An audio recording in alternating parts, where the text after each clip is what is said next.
I mean, I don't. When did you like really like come of age and get into the scene proper? Like, what year was that?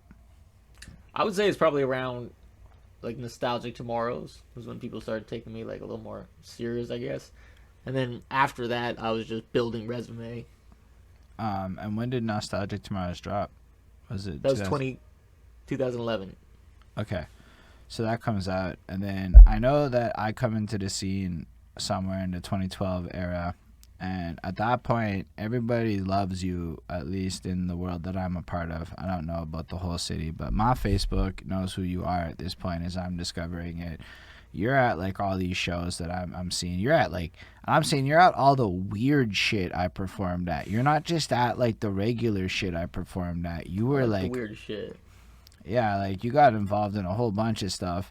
People were like really feeling you and whatnot. So like you had this like real buzz that was going on. But it was, to be fair, in like the 2011, 12ish era, the scene was pretty regular for like having a lot of things happening.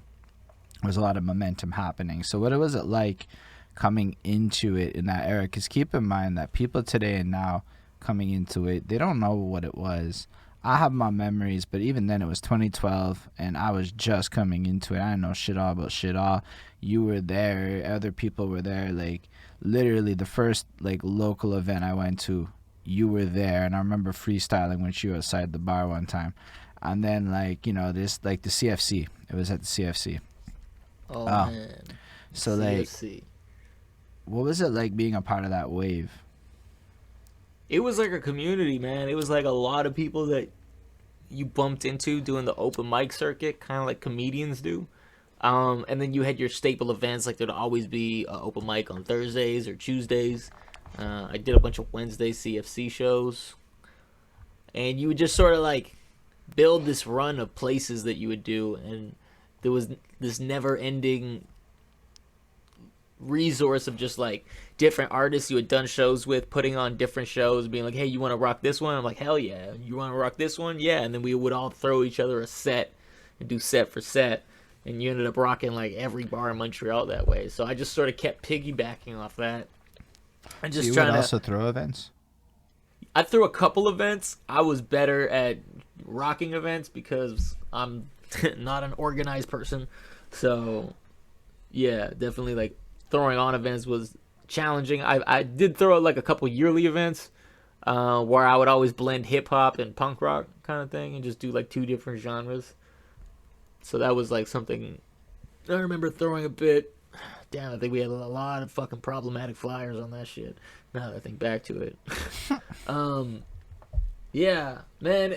So that was definitely like a staple event, and then But you said just like the there was open mics.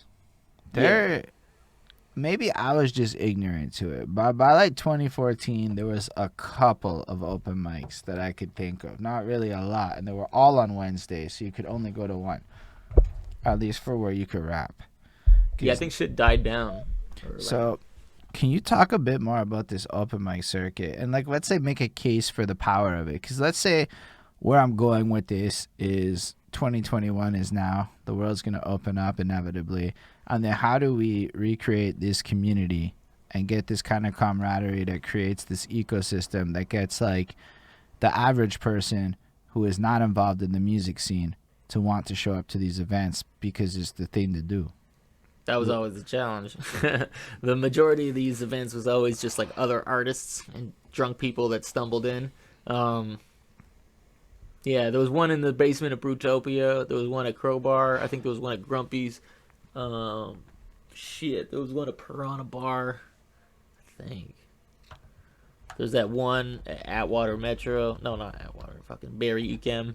Um, Mm. CFC did theirs. Where else had them? I think fucking Mad Hatters tried to do a couple, and that was always a shit show.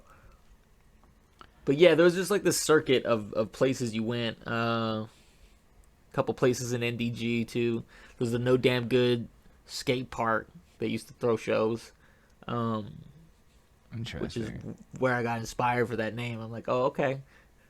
And then what else? What else? Yeah, there was Death House and like the Fatale Lofts and stuff there too.